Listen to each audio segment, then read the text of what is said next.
Bismillahirrahmanirrahim. Assalamualaikum warahmatullahi wabarakatuh. Waalaikumsalam warahmatullahi wabarakatuh. Perkenalkan, nama saya Nuriyatun Nahdiyah dari program studi Ilmu Al-Quran dan Tafsir. Dan terima kasih atas kedatangannya beliau, Dr. Haji Muhammad Akib Muslim, Magister Agama. Tempat tanggal lahir beliau Kediri 1 Maret 1973. Nomor handphone beliau, teman-teman bisa mencatatnya untuk lebih mudah komunikasi dengan beliau, 089 779 19347. Riwayat pendidikan beliau MI-nya di Miftahul Huda Ngereco, MTSN 2 Ngeronggo pada tahun 1987, dan beliau menempuh pendidikan di Madrasah Aliyah program khusus Jember pada tahun 1989, dan beliau S1-nya di UIN Suka pada tahun 1993, dan beliau juga S2-nya juga sama di UIN Suka pada tahun 1998. Akan tetapi S3-nya beliau di UINSA Surabaya pada tahun 2010, dan beliau lulus pada tahun 2013. Di sini pengalaman organisasi beliau juga sebagai Khatib Suriah PCNU Kediri, Kota Kediri. Yang kedua, beliau juga sebagai Khatib Suriah MWC Pesantren Kediri, dan juga beliau sebagai Ketua Majelis Ilmu Jam'iyatul Qur'ah wal Hufat di pesantren, penasihat MUI pesantren, dan beliau sebagai Kaprodi Tafsir Hadis pada tahun 2009, dan beliau sekarang juga menjabat sebagai Kaprodi Ilmu Al-Quran dan Tafsir pada tahun 2018 sampai sekarang.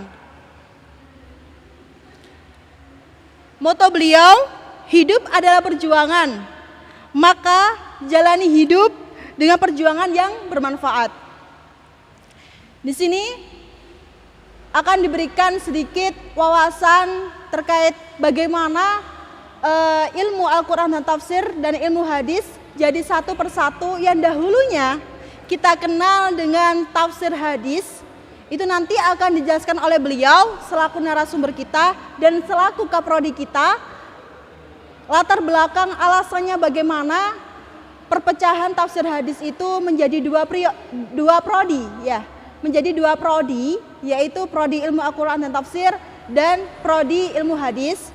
Mungkin beliau nanti akan menyampaikan terkait tanggal, bulan, tahun, ataukah tahunnya saja kapan tafsir hadis pecah dari IAIN Kediri menjadi ilmu Al-Quran Tafsir dan ilmu hadis. Waktu dan tempat beliau saya sampaikan. Terima kasih. Assalamualaikum warahmatullahi wabarakatuh. Waalaikumsalam warahmatullahi wabarakatuh. Bismillahirrahmanirrahim. Wassalatu wassalamu ala sayyidil anbiya'i wal mursalin sayyidina wa maulana Muhammad wa ala alihi washabihi wasallim. Qala rabbi shrah li sadri wa yassir li amri wahlul 'uqdatam min lisani yafqahu qawli. Amma ba'd. Terima kasih kepada Mbak Nadia yang pagi ini bisa menyapa kita semuanya dalam acara orientasi ya, mewujudkan mahasiswa tafsir yang berjiwa Al-Quran dan berdikari. Iya, betul Bapak. Ya, itu yang mau disampaikan besok ketika pembekalan mahasiswa baru yang insya Allah ditayangkan dari? Ya, di Sabtu tanggal 31 Oktober 2020. Oke, tadi sudah disinggung berkaitan dengan apa itu tafsir hadis menjadi IAT dan menjadi ilmu hadis.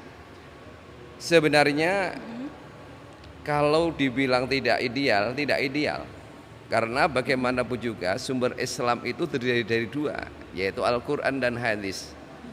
Tapi ketika melihat masing-masing ilmu itu mempunyai disiplin keilmuan yang mandiri, artinya bahwa keluasan ilmunya antara satu dengan yang lain itu juga banyak, maka pembagian tafsir hadis menjadi IAT dan ilmu hadis menjadi suatu hal yang niscaya. Oleh karena itu, ketika kita berbicara kapan dan mengapa, maka kita akan melihat bahwasanya kita dipisahkan dari ilmu tafsir hadis menjadi ilmu Al-Quran dan ilmu hadis. Itu dipisahkan karena peraturan Menteri nomor 36 tahun 2009 yang di situ menyebutkan penetapan pembidangan ilmu dan gelar akademik. Jadi di situ disebutkan bahwa antara ilmu Al-Quran dan ilmu Al-Quran dan tafsir dan ilmu hadis itu mempunyai ciri khas yang berbeda, sehingga bidang keilmuannya juga berbeda. Maka sejak itu maka dipisahlah ilmu Al-Quran dan tafsir dengan ilmu hadis. Yang pada saat itu pula belum ada istilahnya ilmu hadis langsung tiba-tiba ada, tidak. Jadi yang pertama kali muncul adalah ilmu Al-Quran dan tafsir. Jadi ilmu Al-Quran dan tafsir itu pertama kali muncul. Kalau ditanya SK-nya, ada perbedaan di antara para dosen kita.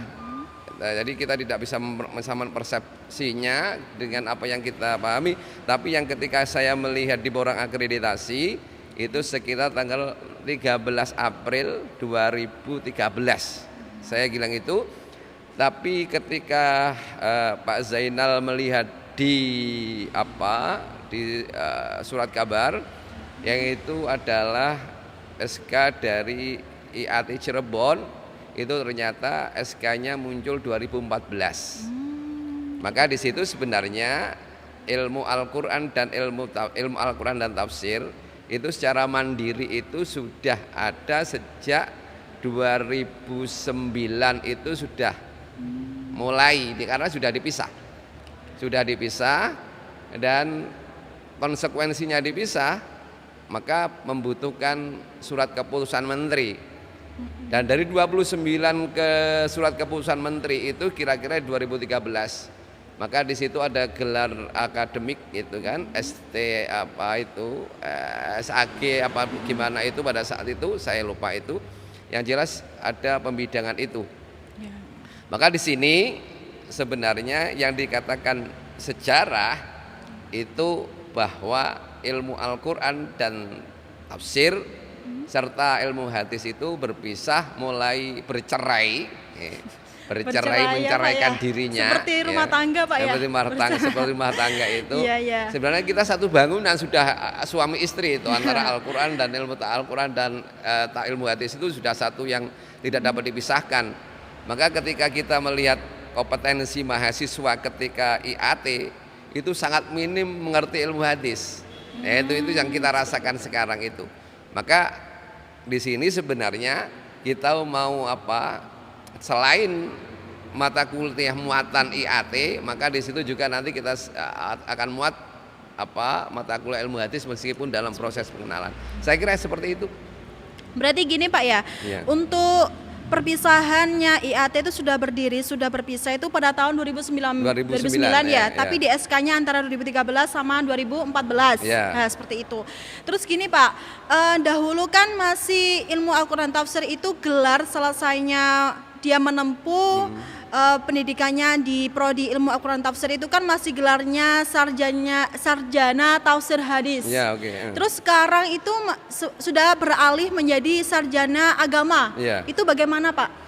Ya berdasarkan itu kemarin itu kan nomenklaturnya itu bahwa gelar pada tahun 2009 itu menyebutkan bahwa gelar dari ilmu Al-Quran tafsir STH. Iya, STH itu. Sarjana teologi. Tapi begitu perkembangan lagi itu dikembalikan kepada asalnya. Dari dulu saya itu jurusan ilmu Al-Quran tafsir hadis S1-nya. Maka ketika itu juga gelar saya sarjana agama, bukan STH. Begitu sarjana agama itu gelarnya sudah ada pada tahun berapa itu saya lulus 93, itu sudah ada dan sekarang dikembalikan lagi kepada asal sarjana agama. Tapi jangan dipelesetkan sarjana agak gimana. Ya, yang sarjana Banyak yang agama, bilang sarjana alam ghaib, Pak. Alam ghaib juga ada yang sangat mengatakan seperti disayangkan itu. ya, pemahaman dari mahasiswa itu Iya. SAG itu sarjana alam ghaib bukan sarjana agama gitu. Iya, ada yang mengatakan seperti itu. Plesetan itu semakin banyak. Bahkan Iya. singkatannya IAT itu kalau dibalik jelek sekali. Gimana, Pak? Coba TAI itu apa itu? Kan jelek sekali itu. Masya Allah. Maka apa Jogja Sangat, tidak mau iya, menggunakan iya. kata IAT, tidak mau. IAT saja bilang itu. Karena apa? Iya. Kalau dibalik itu kelihatannya jelek sekali. Iya. Kelihatan jelek sekali Iya, itu Pak, kalau iya. dibalik. Demikian juga sebenarnya singkatannya IHA kita kan meniru juga asosiasi ilmu hadis menjadi ilha, padahal cuma IHA saja, Iya, menjadi iya. ilha. Maka di sini sebenarnya ketika memberikan singkatan itu IAT itu di antara para asosiasi itu ada yang tidak sepakat karena kalau dibalik itu menyudutkan nama kita menjadi jelek gitu loh. Jadi gitu ya. Jadi sekarang gelar kita tetap sarjana agama, gitu kan? Oke. Jadi sekarang yang berlaku gelar untuk mahasiswa yang sudah menempuh program studi ilmu Al-Quran Tafsir sampai akhir itu mendapatkan gelar sarjana agama, Pak ya. Sarjana agama, ya. Terus Iya. terkait akreditasi. Iya. Dahulu pada tahun 2009 kalau IAT kan sudah berpisah dan 2019 sudah ada IAT. Iya, oke. Itu dahulu IAT masih akreditasinya apa, Pak, kalau boleh tahu? Berdasarkan SK Ban PT nomor 2322 SK Ban PT Akred S bulan sebelum Agustus bulan Agustus Juli. Bulan Juli 2017 kita mendapatkan akreditasi B. Tapi ketika itu masih ada mau banding lagi apa tidak, ternyata kita banding, maka akreditasi kita adalah A. Dari posisi sekarang yang di IAIN Kediri dengan akreditasi A itu cuma 2. Yang pertama adalah bahasa Arab, yang kedua IAT. Jadi kita sebagai mahasiswa dan saya sebagai prodi itu merasa bangga bahwa ternyata di antara yang prodi-prodi yang di IAIN kita memiliki angka akreditasi A, jadi huruf akreditasinya A dengan ketentuan yang telah ditetapkan oleh Ban PT. Saya kira itu. Berarti sangat bersyukur sekali teman-teman yang masuk di ilmu Al-Quran Tafsir Fakultas Usuluddin dan Dakwah. Ini satu program studi yang akreditasinya A ya, Pak ya. Iya. Itu ilmu Al-Quran dan Tafsir. Sangat bersyukur sekali. Iya. Terus terkait tingkatnya Jawa Timur juga IAT itu akreditasinya A hanya di IAIN Kediri, Pak, ternyata. Oh gitu ya. Iya. Kita syukur itu sangat luar bersyukur biasa, sekali sangat di luar biasa. tingkatnya Jawa Timur ilmu Al-Quran Tafsir yang akreditasinya A itu hanya di IAIN Kediri. Teman-teman bersyukur. Tapi kalau boleh tahu, Pak, untuk akreditasinya A itu masa berlakunya berapa tahun, Pak? Menurut peraturan masa berlakunya sekitar 5 tahunan lah. Tapi kemarin ketika teman-teman kaprodi dari jurusan yang lain yang akreditasinya sudah habis itu ternyata ada perpanjangan. Ada perpanjangan sehingga tidak mengajukan borang akreditasi akan tapi hanya mengajukan surat kepada Ban PT untuk diperpanjang akreditasinya. Ya. Alhamdulillah. Jadi kita masih ada kesempatan teman-teman untuk bisa mendapatkan akreditasi A saat kita sudah lulus kuliah. 2023 lah, kira-kira 2023. Berarti akreditasi A sampai 2023, 2023 Pak. Insya Allah seperti itu. Alhamdulillah teman-teman. Jadi teman-teman mahasiswa baru yang tahun angkatan 2020 masih bisa memenangi untuknya akreditasinya A itu masih bisa. Jadi teman-teman jangan khawatir dan merasa bersyukur untuk bagaimana cara kita mempertahankan akreditasi kita dengan potensi-potensi yang ada di ilmu Al-Quran Tafsir. Oke. Lanjut, Pak. Ya. Tujuan pokok dari IAT itu apa sih? Iya. Itu, Pak.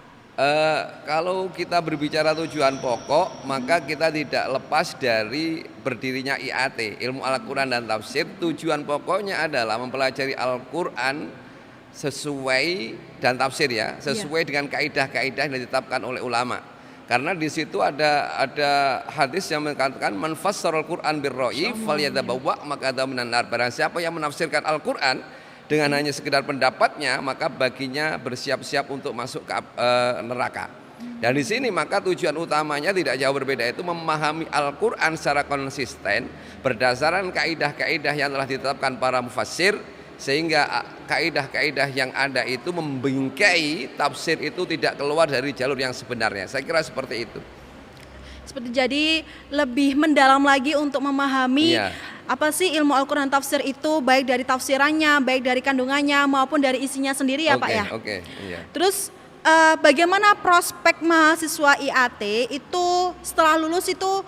Kadangkala teman-teman itu menanyakan seperti ini Pak, saya kalau lulus IAT mau kemana, mau kerja kemana? Contoh ya, kalau kita kuliahnya di segi syariah itu sudah tertata. Saat kita selesai lulus kita ke sini, kita ke situ. Tapi kalau ilmu Al-Quran tafsir banyak yang ini tanda tanya besar Pak.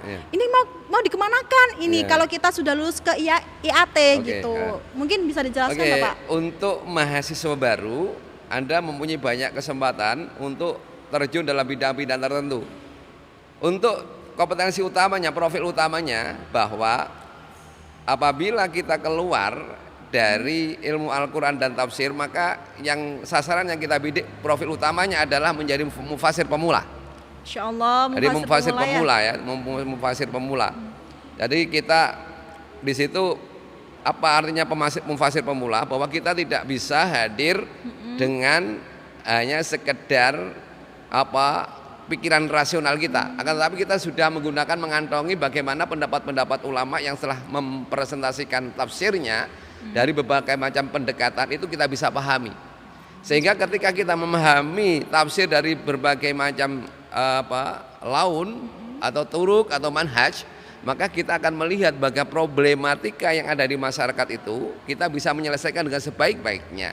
Maka di situ saya katakan gunakan kata pemula itu untuk menunjukkan bahwa kita tidak bisa lepas dari mufasir-mufasir yang telah ada.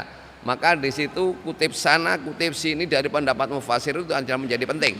Yang kedua, selain profil utama, bagi mahasiswa baru jangan berkecil hati, kita juga bisa menjadi guru tafsir ilmu Al-Quran dan tafsir. Astagfirullah. Kita bisa menjadi guru. Salah sangka teman-teman itu katanya kita bisa menjadi nganggur, guru. jadi ini Kita juga nanti ada mata kuliah pilihan yang semua mahasiswa itu bisa mengambil sesuai dengan keinginannya. Masya Allah. Misalnya gini, mata kuliah ini kompetensi yang bisa menjadi guru, maka di situ ada strategi pembelajaran, ada media pembelajaran, ada sistem informasi macam-macam di situ ada. Pak, betul. Jadi di situ menjadi penting.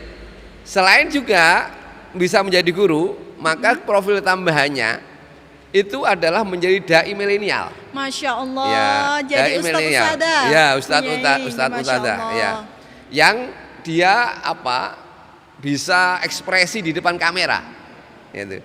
Selama ini kan kita menganggap bahwa IAT tidak punya kompetensi apa-apa di depan kamera, maka kita usahakan nanti di situ mahasiswa paham betul bagaimana cara menghadap kamera, bagaimana bisa berceramah di depan kamera.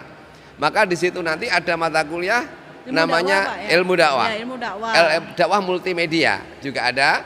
Ilmu retorika juga ada. Psikologi komunikasi juga ada. Dan ilmu public speaking. Public speaking. Jadi kita nanti juga bekerja sama dengan jurusan yang lain untuk bisa gabung sesuai dengan kampus merdeka kita, kurikulum baru. Maka di situ mahasiswa bisa memilih, saya lebih memilih di komunikasi, saya memilih di psikologi, silakan mata kuliah yang menjadi mata kuliah pilihan. Oke. Dan yang nggak kalah pentingnya mahasiswa bisa menjadi peneliti dan konsultan agama. Jadi ini Pak tingkatnya peneliti sudah tingkatnya disertasi. Iya, mungkin seperti itulah. Iya, jadi mungkin sudah punya pengalaman jauh-jauh hari. Kalau ingin melanjutkan pendidikannya lebih tinggi lagi, sudah mempunyai bahan untuk disertasi pada tahapan sarjana tersebut. Pak ya. Iya. Terus kalau kita simpulkan bahwasanya IAT itu multi talent, multifungsi, nggak harus betul. satu arah. Kayak contoh kalau kita masuk di ranahnya tarbiyah, berarti mau nggak mau kita harus jadi guru. Iya, betul. Tapi kalau IAT, boleh kita jadi guru, boleh kita jadi ustadz ustadzah, apapun yang kita butuhkan itu boleh ya Pak ya? Iya, betul. Jadi jangan khawatir, bagi mahasiswa baru, Anda bisa menjadi apapun. Anda kalau melihat tarbiyah mereka jadi guru, Anda juga bisa jadi guru. Masya dengan Allah, guru Al-Quran dan tafsir. Iya, betul Pak. Karena bagaimanapun juga kita lebih menguasai ilmu Al-Quran dan tafsir daripada jurusan tarbiyah. Jadi secara materi kita lebih lengkap daripada jurusan tarbiyah. Maka betul, kita bisa menjadi guru Al-Quran dan tafsir. Sekedua lah yang perlu kita garis bawahi di era milenial ini. Jangan lupa bahwa mahasiswa dengan kemampuan yang luar biasa itu jangan kemampuan luar biasa itu dibuat hanya sia-sia. Kita mempunyai program dai milenial, maka di situ ada kita undang nanti semester depan sebenarnya kita akan melakukan pelatihan multimedia. Bagus, multimedia tafsir. Itu nanti kita akan undang para YouTuber itu bagaimana mengaplikasikan tafsir itu dalam media sosial. Jadi nanti kita lihat seperti itu. Jadi supaya kita tidak gagap teknologi, gaptek tidak gagap teknologi, akan tapi kita terus menggali potensi-potensi yang ada dalam mahasiswa untuk agar potensinya bisa keluar, tidak hanya dalam angan-angan saja. Iya betul Bapak, betul. Karena sekarang yang sedang terjadi itu mahasiswa ilmu Al-Quran tafsir itu sudah banyak, tidak hanya dia ranahnya di harus tahfidz gitu ya Pak ya, harus enggak seperti itu. Tapi ada juga yang mahasiswa IAT itu dia bidangnya di multimedia seperti YouTuber. Itu banyak ya Pak ya. Itu sangat bersyukur sekali. Jadi teman-teman mahasiswa baru jangan sampai talenta kita itu hanya tersekat oleh program studi kita, tapi di IAT itu sudah memberikan wadah, terkait pengembangan talenta dari mahasiswa baru apapun itu talentanya, seperti itu Bapak ya. Mungkin sedikit kita menyinggung terkait tipologi masuk ke mahasiswanya sendiri. Bagaimana sih Pak bisa jadi mahasiswa ilmu Al-Quran dan tafsir itu bagaimana? Karena kita melihat kadangkala teman-teman mahasiswa baru itu yang saat ini yang terjadi itu sebelum aja masuk sudah mengundurkan diri karena takut nanti kita harus ditargetkan hafal entah kitab Injil, apa kitab Taurat, apa kitab Al-Quran saja atau bagaimana. Nah itu kan perlu kita gali kembali untuk pengetahuan ke teman-teman mahasiswa baru bahwasanya ini loh tipologi dari mahasiswa ilmu Al-Quran tafsir sendiri ini yang seperti ini, seperti itu guys. Jadi Pak. Jadi kalau kita melihat tipologi sebenarnya tidak ada tipologi yang tertentu ya. Tergantung pada peminatan ya. Jadi ketika kita masuk ilmu Al-Quran dan tafsir itu idealnya memang harus Al-Qur'annya bagus, idealnya secara ideal, tapi tidak menuntut kemungkinan bahwa apapun jurusannya itu bisa masuk asal mempunyai niat kesungguhannya dalam mempelajari Al-Qur'an. Tapi kalau hanya sekedar coba-coba lebih baik tidak. Karena nanti di tengah jalan itu akan membuat mahasiswa menjadi tidak enjoy, tidak senang karena materi-materinya banyak yang tidak mereka sukai, terutama berkaitan dengan Al-Quran, ilmu Al-Quran dan tafsir yang semuanya rata-rata berbahasa Arab. Maka yang menjadi minder di situ, mahasiswa sudah melihat buku-buku yang ada dengan berbahasa Arab sudah minder. Padahal di situ kita akan menggali potensi itu asal sungguh-sungguh, maka kita akan mendapatkan sesuatu. Tapi yang menjadi persoalan mahasiswa itu kalau sudah mengalami deadlock itu sudah gak bisa apa-apa, dia langsung mengambil langkah mengundurkan diri dan keluar dari jurusan yang ada. Sebenarnya itu langkah yang menurut saya terburu-buru karena bisa dikonsultasikan dengan wali studi, bisa dikonsultasikan dengan kaprodi, bagaimana kondisi saya seperti ini nanti bisa dialokasikan. Karena bagaimanapun juga kita sekarang menerima mahasiswa dengan dibubble. Ya, kemarin kita didatangi oleh mahasiswa yang tidak bisa melihat tapi semangatnya luar biasa. Perlu Jadi syukuri, kita menerima teman-teman. siapapun yang mempunyai minat terhadap ilmu Al-Quran dan tafsir, dengan catatan bahwa dia bersungguh-sungguh sampai akhir semester. Kita akan luluskan, kita akan bantu. Karena tugas Kaprodi selain membuat mereka semangat, juga membantu di tugas akhir. Saya kira seperti itu. Seperti itu. Jadi teman-teman itu boleh masuk di ilmu Al-Quran Tafsir, program studi ilmu Al-Quran Tafsir, mau dia itu dari lulusan SMK Pak ya, yang Boleh mana saja dari manapun. itu notabennya itu agamanya jadi satu dibandingkan dengan madrasah aliyah, meskipun tidak berbasis pondok pesantren, itu masih ada agama yang lebih mendalam lagi. Kadang-kala teman-teman itu memaknai bahwasanya mahasiswa IAT itu, mahasiswa ilmu Al-Quran Tafsir itu harus dari pondok pesantren, harus mempunyai hafalan, harus mempunyai fisik yang bagus. Ternyata sekarang kita kedatangan mahasiswa baru yang sangat-sangat spesial, dan kita harus patuti jempol bahwasanya itu mahasiswa yang luar biasa, yang jadikan panutan bagi kita untuk semangat tetap apapun program studi kita, tetap kita niati untuk thalabul ilmi, seperti itu Pak ya. Bahkan terakhir kita pertemuan itu dianya ke sini, Pak, kalau saya tadarus, saya siap. Masya Allah. Saya siap tadarus. Yang kedua, kalau toh membutuhkan teman untuk menulis, ini bibinya siapa itu datang, saya yang biasanya melayani dia. Jadi dia ada asistennya ketika kuliah itu, maka dia mau menulis gimana itu, dia sudah ada yang bagian menulis. Karena problema yang dihadapi kita adalah bahwa referensi-referensi yang ada yang di IAT itu tidak banyak menggunakan huruf braille, sehingga tidak bisa untuk memberikan masukan kepada para penyandang difabel itu, sehingga mau tidak mau harus ada asistennya. Maka disitu alhamdulillah kemarin bibinya atau itu bilang, kalau nanti persoalan-persoalan yang berhubungan teknis saya bisa membantu Pak, tapi kalau persoalan yang berkaitan dengan misalnya hafalan, itu memang dia sendiri yang bisa melakukan. Saya kira itu. Seperti itu. Ya teman-teman, cukup jelas dan rinci terkait bagaimana sih IAT itu, yang bagaimana dari segi akar maupun dari segi pohonnya.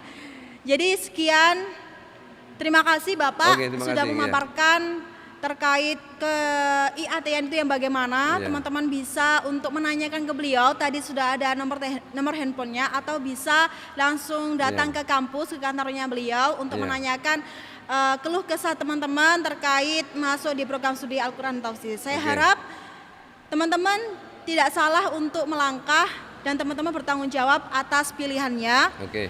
Saya ucapkan terima kasih lagi kepada Bapak Dr. Haji Muhammad Akib Muslim, Magister Agama, selaku Kaprodi kita, yang nanti akan membimbing kita mulai dari awal kita masuk sampai kita akhir perkuliahan, kita sampai mendapatkan gelar sarjana agama, itu akan beliau dampingi terus. Dan teman-teman jangan sungkan-sungkan untuk menanyakan apapun itu yang terkait dengan IAT kepada beliau. Dan kurang lebihnya saya mohon maaf. Saya tutup Pak ya. Allahumma muwaffiq ila aqwamit thoriq. Wassalamualaikum warahmatullahi wabarakatuh. Waalaikumsalam warahmatullahi wabarakatuh.